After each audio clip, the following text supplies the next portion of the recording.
Selamat datang pada pertemuan ke-6 mata kuliah Teknik Radiografi 4.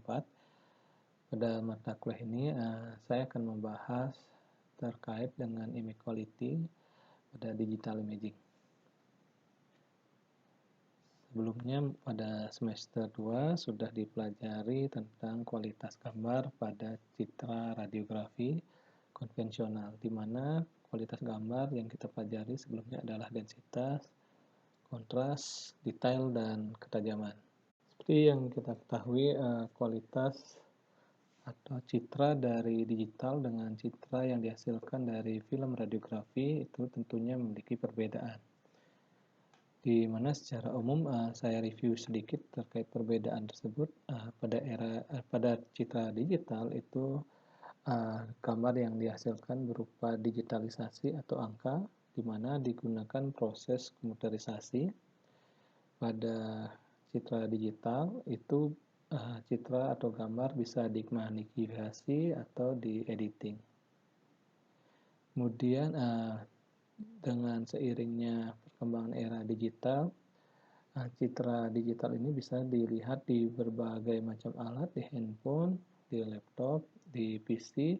Yang penting dia memiliki screen dan software yang digunakan untuk melihat citra tersebut. Sedangkan citra konvensional itu bahan dasar editornya adalah film. Kemudian proses yang terjadi adalah proses kimia melalui proses pembangkitan dan penetapan di developer dan fixer, baik automatic processing maupun manual processing. Kemudian pada citra film konvensional itu yang dihasilkan itu citranya tidak bisa dimagnifikasi kecuali dengan teknik makro radiografi, kemudian tidak bisa di-editing. Dan yang pasti untuk melihatnya kita biasanya menggunakan viewer. Citra digital itu berbeda dengan citra konvensional, di mana pada citra konvensional tergantung dari interaksi sinar X atau cahaya yang mengenai emulsi sehingga berubah menjadi AG dan BR, AG plus dan BR min. Pada citra digital itu tergantung dari energi atau intensitas sinyal yang dimiliki pada masing-masing pixel, di mana pixel-pixelnya ini akan kumpul menjadi matriks. Saya dapat contohkan seperti ini pada digital radiografi, misalnya pada DR, di mana X-ray langsung ditangkap, X-ray melewati objek, kemudian mengalami atenuasi, kemudian ditangkap oleh detektor. Nah, di sini terjadi proses ADC, analog digital converter, kemudian terjadi DAC, digital analog converter kembali, sehingga terbentuk citra digital. Mungkin diingat kembali proses terkait dengan CR maupun DR. Yang dapat saya simpulkan bahwa setiap pixel ini akan memiliki skala keabuan masing-masing yang memiliki sinyal yang berbeda-beda tergantung dari atenuasi atau pelemahan intensitas radiasi saat melewati objek. Transisi dari konvensional ke digital radiologi ini sangatlah berkembang saat ini, di mana seperti kita ketahui bahwa citra digital itu didapat dari proses matematika, dari proses sistem komputerisasi, di mana citra digital ini mudah ditransmisikan atau dikirim melalui jaringan dan mudah diarsipkan. Biasanya kita dalam aplikatifnya itu menggunakan PACS, Picture Archiving Communicating System. Kemudian yang perlu diperhatikan ini adalah nantinya terkait dengan kualitas adalah bahwa penggunaan citra digital atau modalitas digital ini sangat berpotensi pada peningkatan dosis terhadap pasien.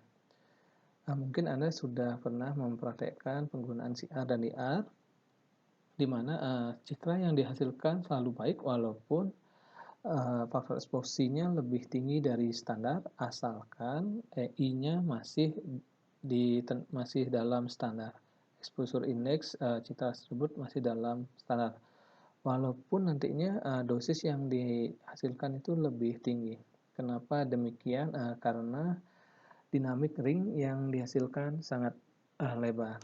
Ini saya contohkan, mungkin Anda sudah pernah mendapatkan pada mata kuliah komputer radiologi, di mana pada kurva karakteristik. Di sini ini saya contohkan pada kurva karakteristik dengan film konvensional itu memiliki straight line. Nah, straight line yang sangat kecil sehingga dinamik ring latitude yang dihasilkan juga kecil, berbeda dengan gambar digital itu memiliki dinamik ring yang sangat lebar sehingga mudah untuk dilakukan editing window width maupun window level sehingga citra dapat dihasilkan lebih jelas. Walaupun memiliki dinamik ring yang sangat lebar, tapi citra digital memiliki beberapa kelemahan. Saya contohkan di sini, misalnya di sini pada foto elbow lateral ini gambar A sangat jelas. Nah, gambar B ini memiliki spasial resolusi yang tinggi, tapi kontras noise yang rendah. Gambar C ini bahkan sangat tidak tajam. Nah, gambar D ini memiliki noise yang tinggi. Maka dari itu kita harus mengetahui apa saja istilahnya apa saja kualitas gambar yang perlu diperhatikan pada citra digital. Di sini saya sudah meresum beberapa literatur yang digunakan untuk kualitas gambar pada digital imaging. Yang pertama yang saya pakai adalah terkait dengan buku Burni tahun 2010 itu menyebutkan ada 5 kualitas citra pada digital imaging, yaitu yang pertama adalah kontras, yang kemudian berikutnya adalah image noise, kemudian SNR, CNL, dan spasial resolusi. Kemudian yang berikutnya itu adalah menurut Horst Ischinger pada bukunya yang berjudul Radiation Exposure and Image Quality in X-ray Diagnostic Radiology. Di sini disebutkan image quality itu ada 5, kontras, kemudian spasial resolusi atau ketajaman, noise, kemudian SNR, dan CNR. Dan buku ketiga yang saya gunakan di sini adalah buku Fauber, yang ini mungkin sudah sering Anda baca, di mana pada buku Fauber ini menyebutkan terkait dengan citra yang tidak digital atau konvensional, kemudian ada juga yang image quality pada citra digital, di mana ada brightness atau tingkat kecerahan, kemudian ada kontras, spasial resolusi atau ketajaman, kemudian distorsi, perubahan ukuran dan bentuk, kemudian exposure index, dan artefak. Nah, ketiga buku ini akan saya berikan di Google Classroom berupa e-book. Nanti silahkan Anda simpan dan kalau bisa dibaca tentunya. Image quality yang pertama itu adalah brightness atau tingkat kecerahan, di mana brightness ini merupakan intensitas cahaya yang ditampilkan dari masing-masing pixel pada citra digital.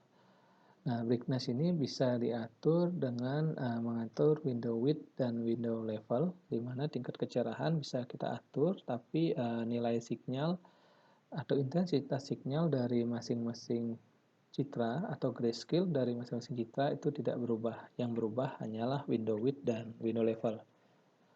Dapat saya praktekkan sebagai berikut. Baik, di sini saya memiliki gambar ekstremitas atas yaitu tomanus oblik. Mohon maaf, di sini ID pasien saya tutup. Tolong amati di sini adalah terkait dengan pengaturan brightness yang saya lakukan. Di sini saya menggunakan aplikasi DECOM yang disebut dengan Radian DECOM Viewer 5.01. Nanti silahkan jika Anda ingin mencoba, silahkan di-download di Google. Yang saya ingin jelaskan di sini adalah pada pengaturan kecerahan the brightness, di sini yang berubah hanyalah window width dan window level, sedangkan nilai sinyal itu tetap. Oke, saya contohkan di sini. Saya misalkan contohkan nilai sinyal pada tulang. Perhatikan nilai minnya di sini. Nilai minnya adalah 1195. Kemudian saya di sini akan merubah window width dan window levelnya. Tolong amati di pojok kiri bawah ini. Saat saya merubah nilai window width, window level, menjadi lebih cerah pada tulang seperti ini. nilai min dari sinyal tidak akan berubah. Begitu juga saat saya mengatur nilainya kontrasnya terlalu gelap misalnya seperti ini. Kecerahannya sangat gelap di sini. Nah, nilai min signal tidak berubah. Jadi yang berubah itu adalah window width dan window level. Perubahan window width, window level ini tergantung dari dynamic ring yang tadi sudah saya sebutkan. Maka dari itu penggunaan di gambar digital ini sangatlah membantu, di mana gambar yang dihasilkan itu pasti baik apabila dia memenuhi standar exposure index yang ditentukan. Kualitas yang kedua adalah kontras digital imaging.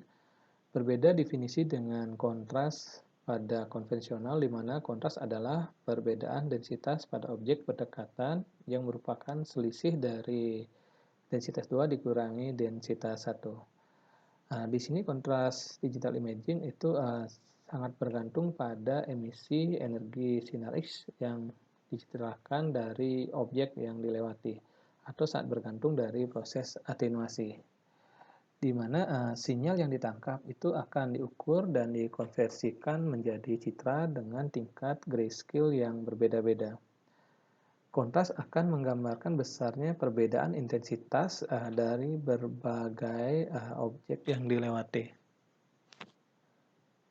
Kemudian besarnya nilai kontras atau kontras itu tergantung dari ukuran perbedaan besarnya sinyal yang dilewati dari masing-masing objek. Jadi saya contohkan, misalnya saat melewati tulang dia lebih banyak diserap sehingga sinyal yang diteruskan sedikit. Misalnya saat melewati udara, sinyal yang diteruskan lebih banyak. Nah, perbandingan inilah yang disebut dengan kontras digital. Kontras digital itu merupakan produk dari kontras signal dengan kontras detektor, di mana kontras citra ini merupakan hasil kali dari kontras signal dikalikan dengan kontras detektor. Nah, kontras signal itu bergantung pada proses atenuasi saat X-ray melewati objek. Sedangkan kontras detektor bergantung pada sinyal yang dideteksi oleh image plate atau istilahnya reseptor, atau bergantung dari berapa banyak sinyal yang direkam oleh detektor tersebut. Pengukuran kontras digital itu murni dilakukan dengan membuat ROI atau region of interest pada objek yang ingin dicari kontrasnya, kemudian mencari mencari intensitas pada daerah background, bukan daerah noise. Jadi rumus dari kontras menurut Burni adalah intensitas atau istilahnya rata-rata sinyal pada objek yang diinginkan dikurangi dengan intensitas sinyal pada background atau pada jaringan dibagi dengan rata-rata intensitas sinyal pada background. Oke, dapat saya contohkan sebagai berikut. Contohkan di sini pengukuran kontras pada digital imaging atau citra digital pada misalnya di sini pada foto cruris distal. Oke, saya zoom gambar di sini. Yang pertama dilakukan adalah kita membuat drawing. Nah, di sini saya menggunakan untuk elips. Oke, tadi konsep dari kontras pada digital imaging itu adalah melakukan perbandingan antara kontras pada objek yang diinginkan dengan membandingkan intensitas pada sinyal yang diinginkan dibandingkan dengan intensitas pada background. Nah, background di sini maksudnya adalah soft tissue. Yang wajib Anda tekankan di sini adalah area atau istilahnya diameter yang digunakan itu wajib sama. Jadi kalau tinggal Ctrl C, pada sini tinggal Ctrl V, sehingga ukuran nanti yang dihasilkan akan sama. Nah, ini di sini, nah, oke. Nah, ini untuk gambar ini. Jadi yang dimaksudkan dengan kontras digital imaging adalah min dari sinyal dari objek yang diinginkan, yaitu sebesar 1770, dikurangi min dari sinyal background atau jaringan, yaitu 717.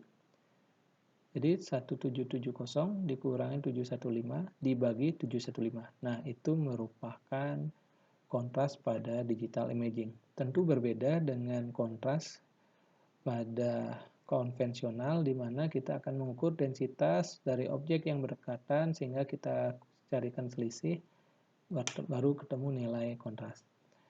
Yang saya harapkan dari Anda adalah pengembangan dari penelitian Anda karena saat ini penggunaan era digital Anda dapat mengukur kontras pada digital imaging karena penelitian sampai saat ini masih sedikit yang dilakukan di Atro Bali.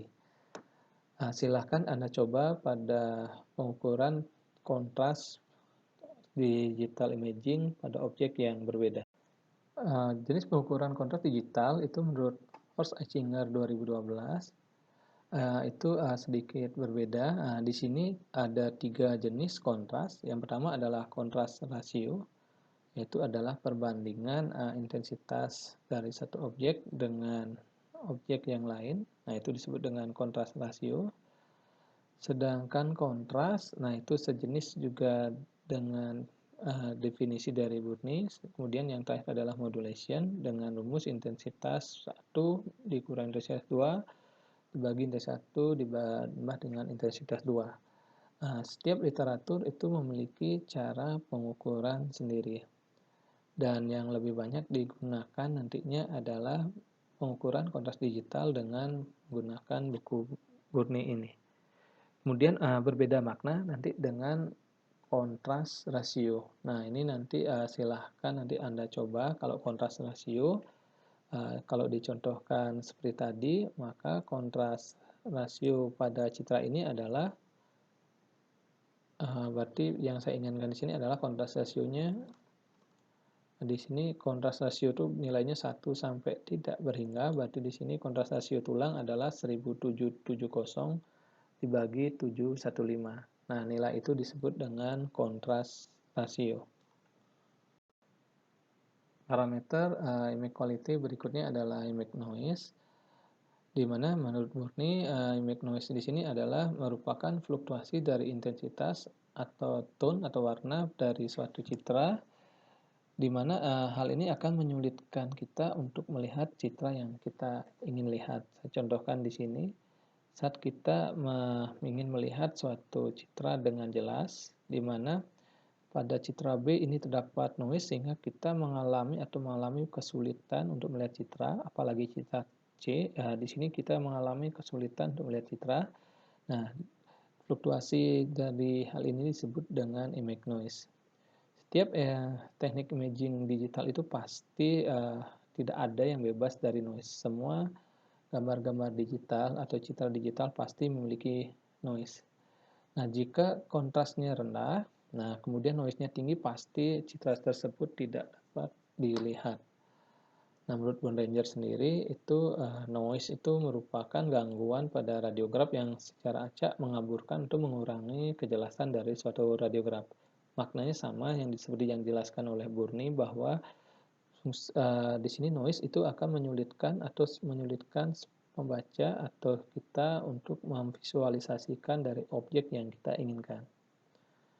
Kemudian bentuk dari noise itu berupa bintik-bintik seperti ini.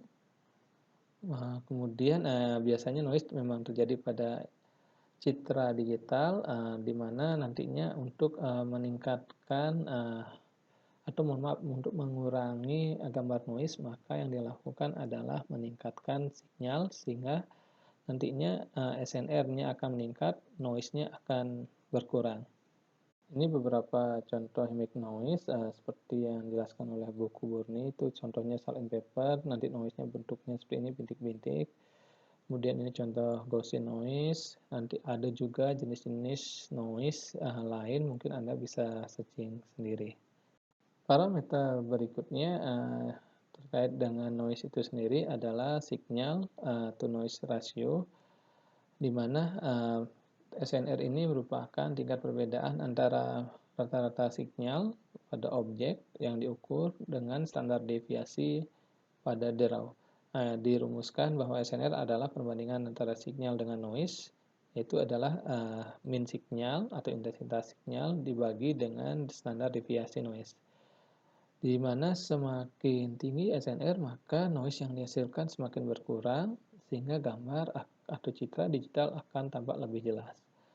Nah, di sini jika Anda mengamati pada layar HP Anda mungkin sedikit berbeda jika di layar laptop saya di sini bahwa dengan penggunaan citra digital yang memiliki SNR yang tinggi, tentunya kualitas gambar yang dihasilkan jauh lebih baik. Di sini gambar noise yang dihasilkan lebih rendah dibandingkan dengan low SNR. Nah, di sini mungkin Anda dapat lihat di sini ada banyak bercak-bercak di mana saat penggunaan citra digital, jika Anda banyak melihat bercak-bercak seperti ini, berarti itu menandakan bahwa SNR yang dihasilkan pada citra tersebut rendah. Menurut buku Burni, itu pengukuran SNR pada citra digital dilakukan dengan mencari rata-rata sinyal pada objek yang diinginkan, kemudian dibagi dengan standar deviasi noise. Saya ulangi lagi, standar deviasi noise, bukan pada objek background atau soft tissue. Sini yang saya tekankan noise. Oke, dapat nanti saya contohkan seperti berikut. Di sini saya akan menjelaskan cara mengukur SNR, misalnya pada radiograf manus berikut ini. Di sini wajib dibedakan mana yang namanya daerah noise, mana yang namanya daerah background atau latar berjaringan, kemudian mana yang namanya objek nanti di sini, objek yang ingin dilihat. Oke. Jadi di sini dilakukan seperti tadi, rumus SNR adalah sinyal dibagi dengan noise, di mana min sinyal nanti kita ukur dengan cara membuat ROI. Nah, ROI saya perbesar sedikit. Misalnya saya ingin membuat atau ingin mengukur SNR pada misalnya pada tulang di sini. Jadi yang saya lakukan adalah membuat ROI. Ingat kata kunci yang wajib dikontrol itu adalah diameter atau area dari ROI itu sendiri. Jadi untuk membuat biar sama tinggal di copy paste Ctrl C, Ctrl V, nah kemudian dipindahkan. Nah, noise itu sendiri tidak berada pada objek atau background pada soft tissue. Jadi di sini ini merupakan nilai. Jadi cara membedakannya kalau menggunakan radian Dicom, nah ini jika berubah berarti ini nilainya, kalau ini yang berubah berarti ini nilainya. Oke, lanjut lagi. Di sini pengukuran dari SNR adalah dilakukan dengan rumus min sinyal. Nah, di sini minnya adalah 2036 dibagi dengan standar deviasi noise. Nah, di sini standar deviasi noise-nya adalah 4. Jadi SNR pada tulang adalah 2036 dibagi dengan 4. Tapi pada prakteknya noise itu bukan hanya pada satu titik, maka dari itu kita wajib mencari rata-rata noise pada keliling objek di sini. Bisa di bagian keliling objek yang lainnya.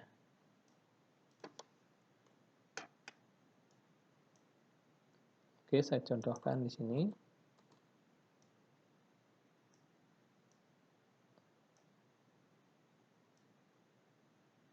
Oke.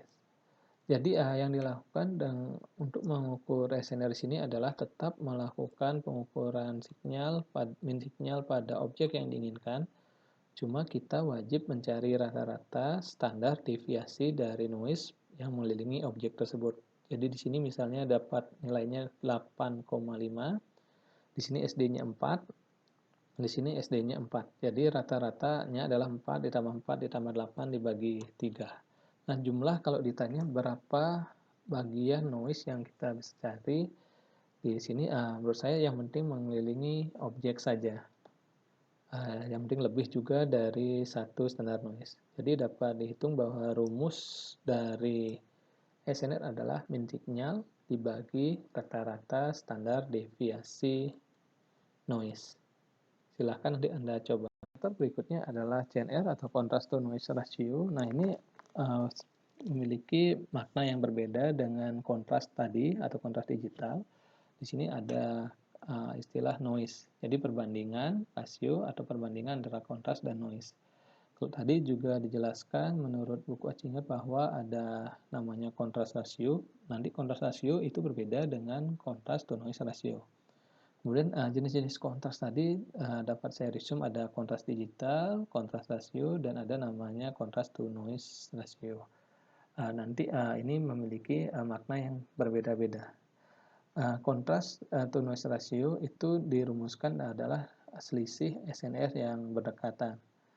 Jadi yang dilakukan adalah mencari SNR pada objek 1 atau objek 2 dikurangi pada objek 1. Nilai CNR itu pastilah positif. Oke, jadi semakin besar nilai CNR tentunya kita bisa dapat membedakan sinyal dari objek yang dicari dibandingkan dengan background dan dibandingkan juga dengan noise. Untuk lebih gampangnya akan saya praktekkan sebagai berikut.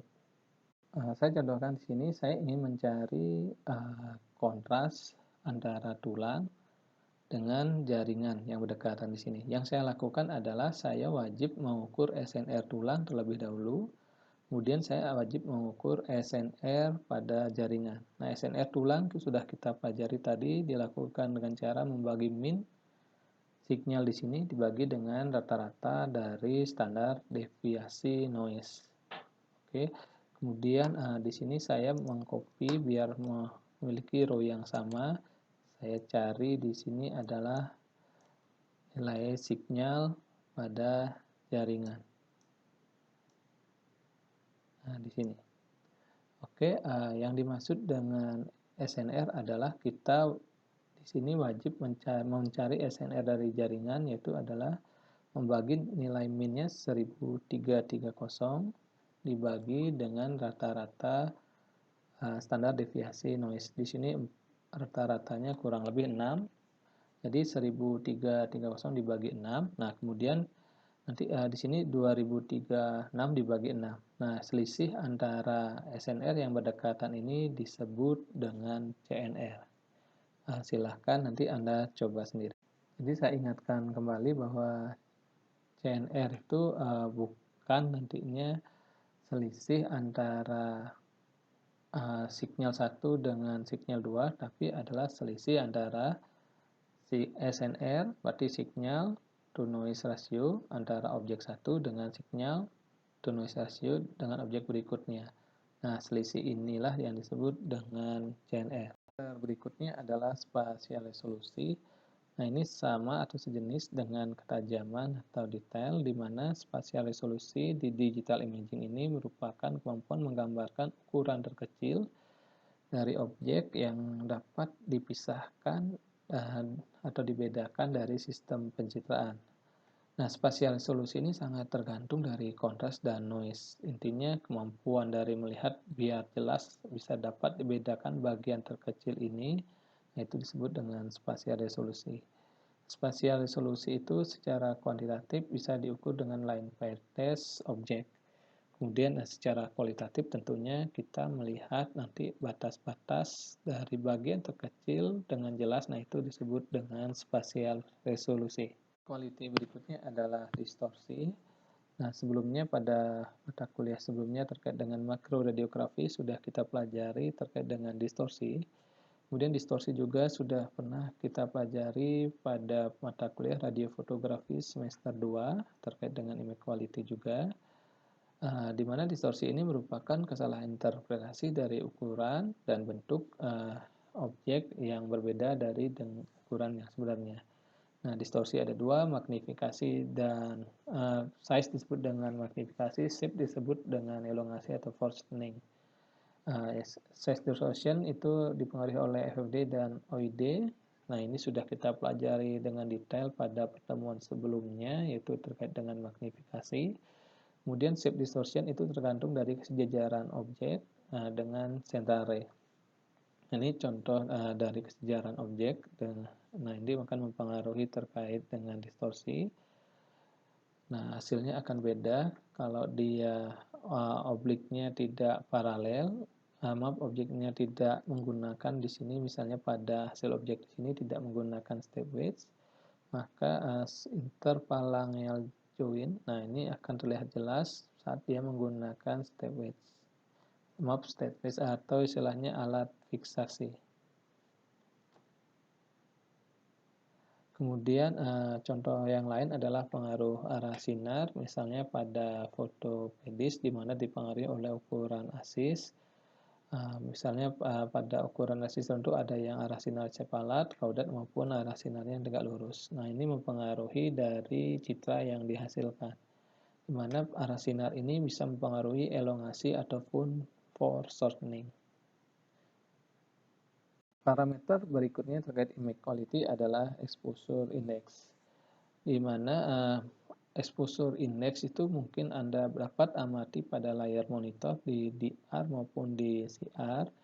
Nah, di manakah letaknya dalam proses ini adalah letaknya itu di antara objek, L4-nya adalah di data atau istilahnya di image reseptor itu sendiri. Nanti setelah di scan image reseptornya atau detektornya akan menghasilkan exposure index. Jadi di sini hubungan antara dosis dengan kuantitas yang terjadi, di mana exposure index ini merupakan dosis istilahnya yang ditangkap oleh detektor atau image reseptor itu sendiri. Setiap vendor itu manufaktur masing-masing alat itu memiliki indikator exposure yang berbeda-beda. Nah, misalnya di Fuji disebut S-value, di Gersrim disebut exposure index, kemudian di CR atau digital imaging itu disebut di AVA disebut dengan log median histogram, di Konica sensitivity number. Kemudian logonya masing-masing ini berbeda. Ini contoh di alat-alat yang lain di GE juga disebut DEI, kemudian di Swiss Re juga DI. Inti generiknya namanya adalah exposure index. Tujuan dari exposure index ini merupakan parameter teknis. Ingat ya, ini merupakan parameter teknis yang digunakan untuk mengevaluasi penggunaan faktor eksposi dalam pembuatan digital radiografi. Nah, di sini seharusnya Anda wajib mengamati namanya exposure index, di mana exposure index ini merupakan umpan balik bagi radiografer untuk menentukan faktor eksposi yang sesuai atau tepat, dia underexpose atau overexpose pada radiograf tertentu. Jadi, yang menentukan nantinya sebagai indikator itu tepat tidaknya faktor eksposi itu adalah exposure index, di mana exposure index ini juga digunakan sebagai salah satu jaminan mutu dalam pemantauan dosis. Jadi dalam istilah proteksi radiasi, pemanfaatan EI ini sangatlah bagus untuk optimasi, di mana kita sebagai radiografer nantinya wajib mengamati exposure index untuk mengoptimalkan dosis yang didapat oleh pasien.